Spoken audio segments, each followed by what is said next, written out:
私の名前はサキ。34歳、会社員です。少し昔の話になりますが、私たち家族にはちょっとした秘密があります。10年前、私は24歳で4歳上の夫の亮、3歳の長女ふみ、そして1歳の次男亮太と4人で暮らしていました。友人の勧めで出会った亮とお付き合いをしていた最中、私の妊娠が発覚。私たちはそれを機に結婚することになりました。子供たちはとても可愛く育ってくれていたのですが、私にはとある悩みがありました。それは、夫の亮が長女ふみに冷たく当たることです。私はふみを産んでからすぐに長男を妊娠したのですが、性別が分かったと同時に流産。とてつもない悲しみに包まれましたが、幸いにもすぐに次男を妊娠しました。ほどなくして次男を出産したとき、本当にほっと安心したものです。夫も次男の誕生を心から喜んでくれました。俺の名前が亮だから、息子のお前は亮太だな。そう言って笑ってくれた顔は、今でも昨日のことのように覚えています。しかし、それ以降亮は、亮太にばかり構って、ふみなどまるでいないもののように扱うようになったのです。もともと亮はふみが生まれた時も、ひょっとして子供が苦手だったのかと思うくらい、ふみのことを気にかける様子はありませんでした。そしてそれは義母も同じです。義母は我が家から徒歩で10分程度の距離で一人暮らしをしていました。義母はどうも結婚当初から嫁である私のことが気に食わないようだったのです。サキさんは本当に容量が悪くてイライラするわね。お片付けも下手くそだし、お料理の手際も悪いし。呼びもしないのに我が家に来ては、そんな口を叩くのもしょっちゅうでした。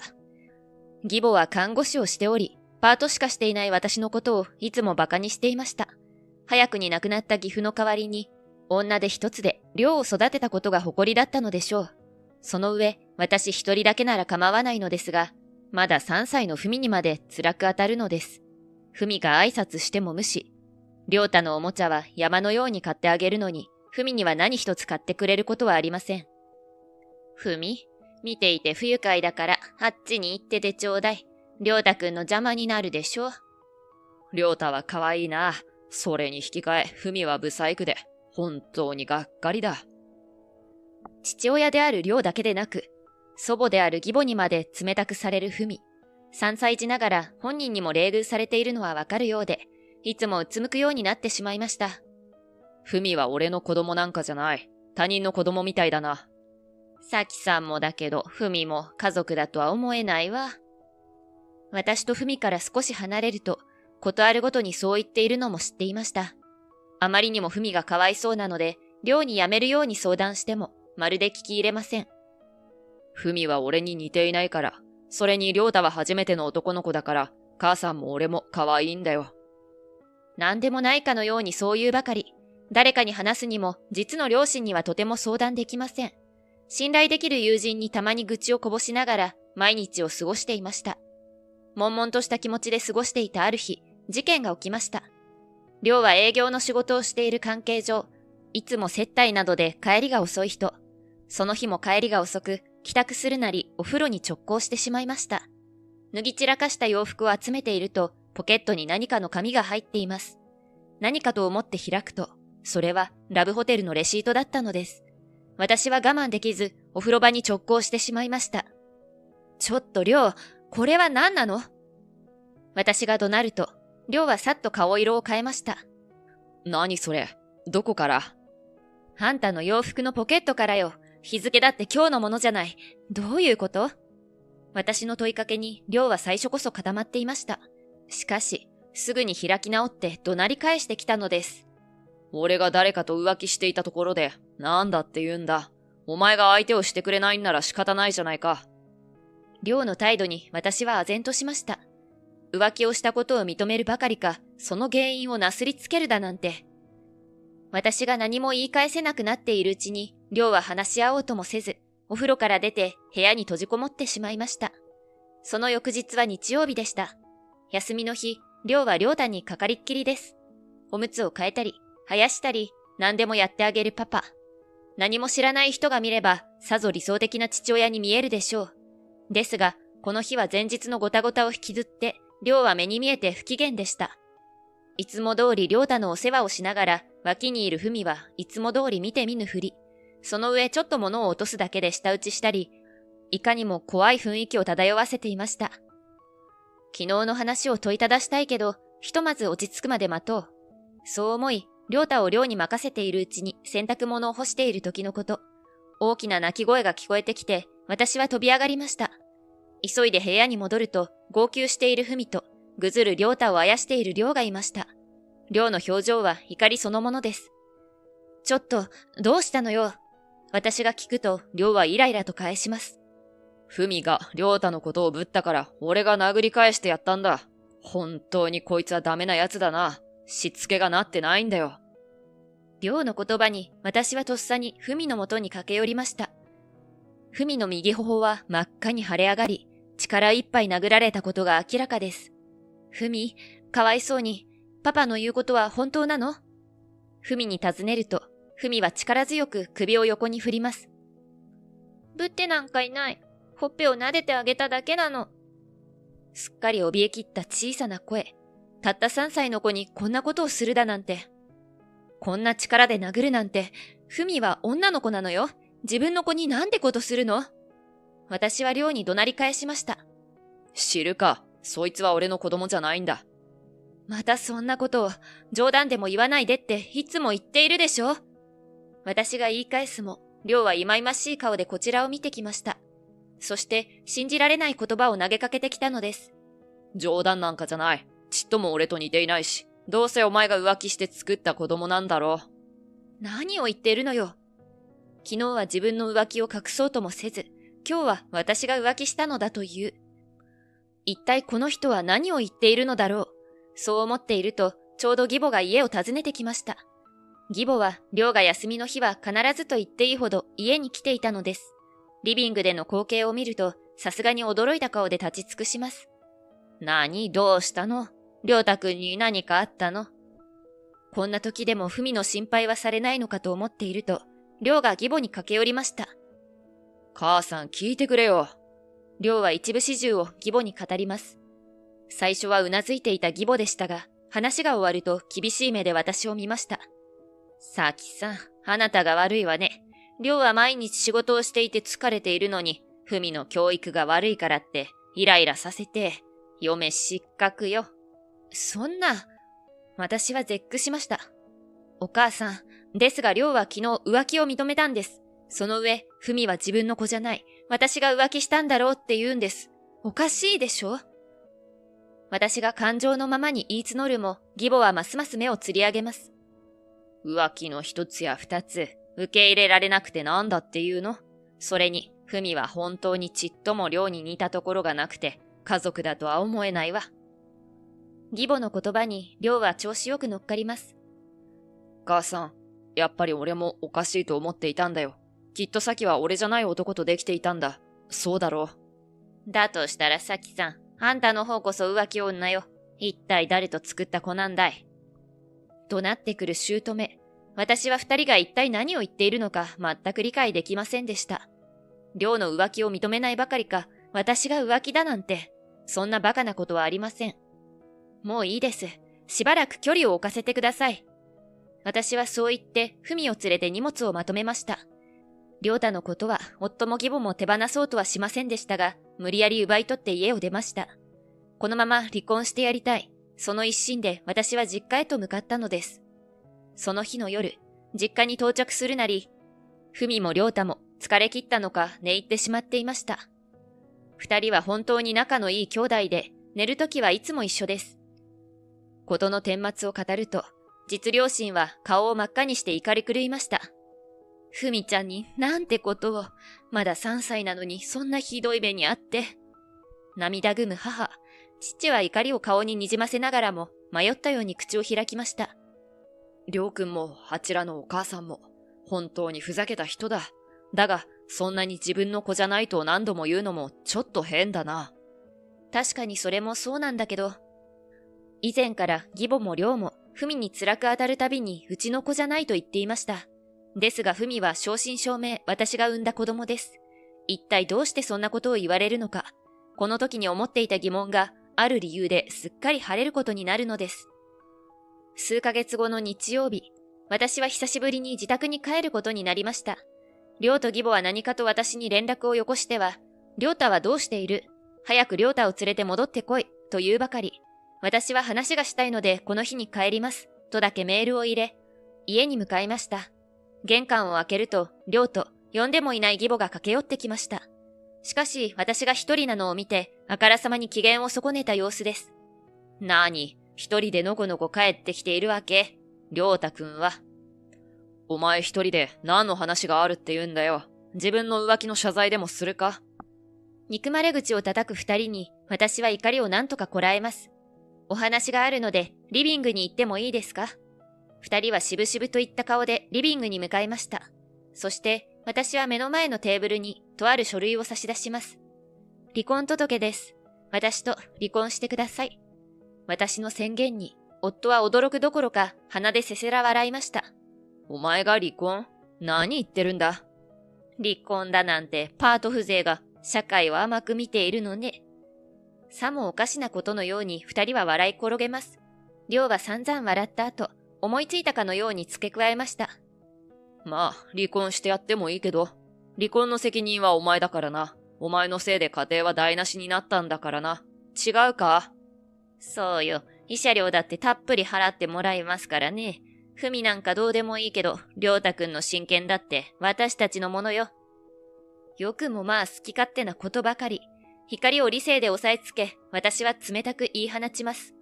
離婚したら、親権はふみも亮太も私のものです。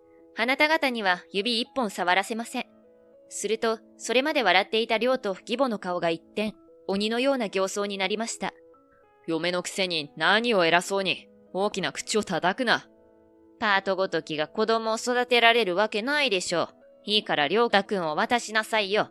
浮気してふみなんかを産んだくせに、この浮気女。口々に叫んでくる二人に、私はさらにもう一つの書類を差し出しました。ふみ、本当に私の子でもないようでしたね。そう言うと、亮と義母はさっと顔色を変えました。私は義母の方をじっと見つめます。どうしてこうなったのか、身に覚えがありますよね、お母さん。私が差し出したのは DNA 鑑定書。そこには、母と思われる女性先は、子と思われる女性文との生物学的親子関係が認められないと記入されていました。きっかけは私の友人の母でした。私が亮と義母のことをいつも相談していた友人の母は、偶然にも義母と同僚の看護師だったのです。義母と友人の母は産院の看護師。私は義母の勧め。というより、半ば強制的に義母の勤める産院で出産したのです。実家に帰った私に友人の母は、気になることがあって話がしたいと持ちかけてきました。そこで聞いたのは、にわかには信じがたい話だったのです。さきさんがふみちゃんを出産したとき、緊急の帝王切開が入ったの。そこで、さきさんと全く同じくらいの時間で、とある女性が出産したのよ。今思えば、その時の義母さんの行動がすごくおかしくて。友人母曰く、義母は私の子供を処置室に入れると言って、長いこと帰ってこなかったそうです。